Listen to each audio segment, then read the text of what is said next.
If I had a dollar for every time an ADHD client told me that they wanted to create routines, but because of their ADHD, they literally could not create a routine and actually stick with it. I don't know where this belief came from, but this is how the conversation often goes. Hey, Sarah, great to see you again. What was I coaching on today? Oh, I am really struggling to build routines. They're just not working for me. And what seems to be getting in the way? Oh, 100% my ADHD. I mean, it has always gotten in the way. You've never been able to create routines? Never. Wow, that's interesting. Tell me something. Do you have any bad habits? Yeah, tons. Oh, yeah? Like what? Well, I stay up way too late, eating junk food and watching TV. And how often do you do that? Basically every night. And what makes this behavior so common? I don't know. It's just a habit. How did it become a habit? I don't know. I just kept doing it until it became a routine. Bingo! You just kept doing it until it became a routine. So the reality is that, yes, ADHDers can make routines. The question is, how do we make good ones that stick? And that is what we're going to get into in today's video. And if you're here for the first time, welcome. My name is Karen McGill, and I'm an ADHD coach and creator. And I'm here for the busy, ambitious brains that want to get schnizzled done, but they don't think they can create good routines until today. And that's what we're going to get into right now. Okay. I know in your mind, you're probably thinking that you can't create a routine and stick with it because you have problems with being consistent. Consistency is something that is often hard for folks with ADHD, but again, not impossible. We just have to do it in our own way. So I'm going to cut right to the chase here. The reason why you're struggling to create routines and stick with them has nothing to do with consistency. It has to do with unrealistic expectations. You're trying to change too many unnatural behaviors at once, and you're expecting your brain to remember all of them and follow through with them on the daily. That is your first mistake. But let's go a layer deeper. Let's say you're trying to develop a new morning routine because right now you have a tendency to sleep in every day. And then when you finally do wake up, you have to scramble out of bed and frantically try to throw something on your body, hopefully brush your teeth before running out the door with half your clothes behind you. You've forgotten your laptop, your lunch, and all the things, and you're running to catch the bus to get to work, not even remotely on time. Let's say that's your current baseline. So you go on YouTube and start Googling morning routine, assuming that somebody on the internet has a better idea for how you should get up and orchestrate your morning so that it goes from utter chaos to complete calmness. And therein lies the problem. You end up watching a video by some neurotypical 20-something whose life doesn't look anything like yours, and she's getting up at 5 a.m., and she's having organic matcha lattes and 30-minute meditation sessions prior to their 6 a.m. appointment at the gym with their own personal trainer, where they then work out for an hour and a half before coming home, having a smoothie and a bubble bath, all before 8 a.m. That sounds like a great routine, right? So off you go, setting your alarm for 5 a.m., and on day one, you're actually able to do it. You get up at 5 a.m., you have your instant matcha latte, and off you trudge to the gym for your workout, and you're feeling pretty stellar. The next morning, you're able to get up at 5 a.m. again, but now your body's feeling a little bit achy, and you forgot where you put the matcha latte, so off to work you go. You're still pleased that you're getting to work on time.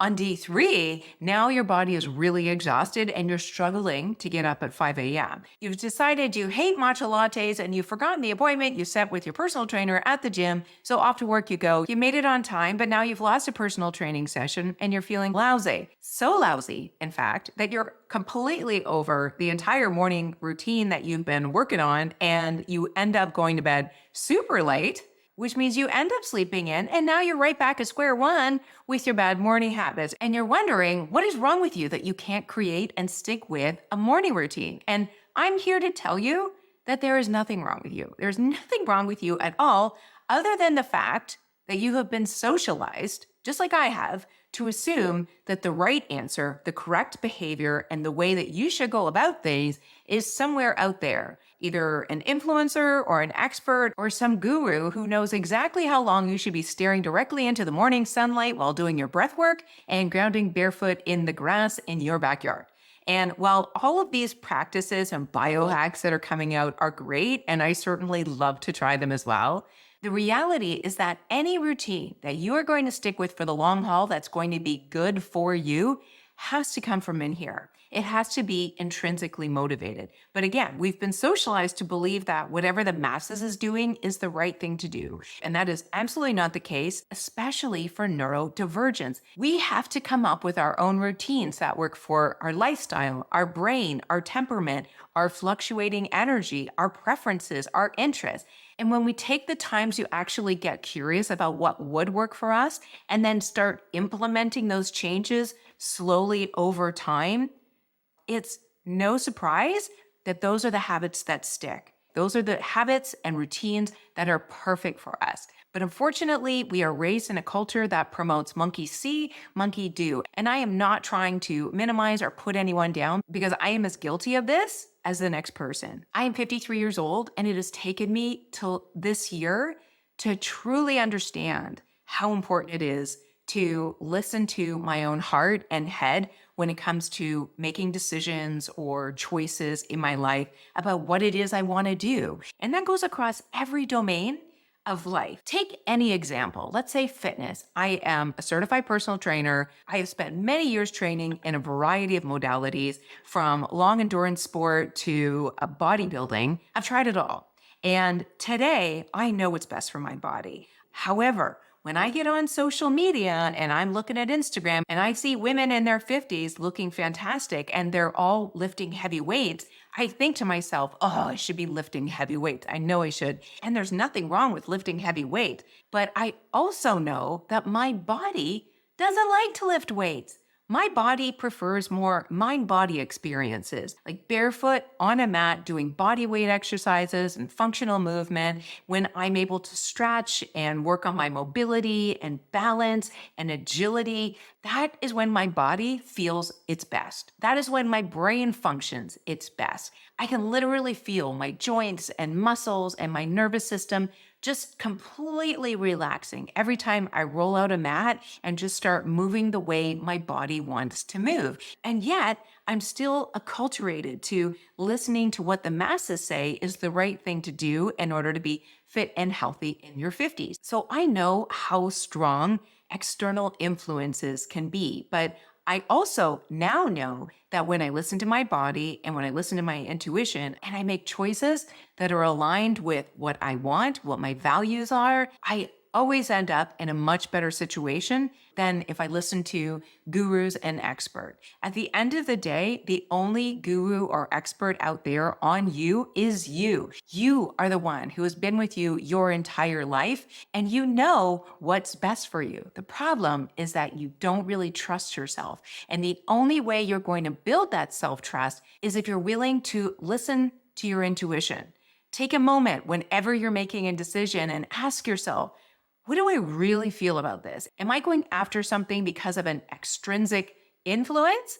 Or am I going after something because I'm intrinsically interested and motivated to do it? And when you start slowing down and getting really clear about that, you'll start making better choices that are best for you, regardless of what the popular opinions are. So how do we put this into practice when it comes to building routines that are going to serve us? Think of an area in your life where you would be better served with either a new routine or an improved routine. Maybe it's your morning routine, maybe it's your workout routine or your nighttime routine. It doesn't matter. Now, ask yourself this first question. What is it that you're trying to optimize for? Are you optimizing for efficiency or calmness across the entire family so that you guys all get out the door without killing each other? Why is this important to you? And how does it align with your values? So what is the most important thing that you want to get out of building this new habit or behavior? And be very clear about how and why that aligns with your values rather than external motivation or influence or just because everybody else seems to be doing it. Once you know exactly what it is you want to change and why, the next thing you want to ask yourself is, how can I either reduce or remove any friction that currently exists in this routine. So in the case of a morning routine, if the biggest friction you have is that you can't get yourself out of bed in the morning, how can you improve your nighttime routine so that you're going to bed earlier, sleeping longer, and thereby reducing friction when it comes to getting your butt out of bed in the morning? Or if you want to change your dinner routine and the friction you have is that you suck at meal planning or you don't enjoy cooking, think about how you can reduce friction around actually getting meals on the table. Is it hiring a service? Is it bartering help with somebody else? Is it doing meal prep on the weekends with your friends? Whatever the friction point is that's getting in the way between the routine you have now and the ideal routine that you would like, list them out and start to remove those as opposed to adding on a new behavior that might not align with the results that you're looking to get. And the most important thing I can recommend when we're thinking about friction points is how can you change them in the easiest way possible. The easier you can make a new behavior, the more likely it is to actually stick. And then once that behavior has become a habit and routine, then you can add on a new behavior. So always think about low-hanging fruit first. And once you start to get momentum, it makes things a little bit easier. Doing unnatural things just because everyone around you is doing them is a recipe for disaster for ADHDers. There's going to be very few things in your life that you will not be able to do because of your ADHD. You may not have the best memory or be able to organize like a neurotypical person would, but as long as you go about anything in your life with the attitude of, I need to do this in a way that works for me, and take that approach as you create routines and systems and anything you take on in life, you will get to the destination that you're aiming for, but it's going to look a lot different than how other people might do it. The way that we execute on things has to be done in a way that works for us. We may not be able to explain how we do things because of intuition and just innate knowledge of how to do things, but we can do it in our own way. So rather than assuming you can't do something because of your ADHD, ask yourself instead, how can I do this in a way that does work for me? And you will get it done. So that's what I have for you today. I hope this was helpful. And on that note, I'll see you in the next video. Bye for now, guys.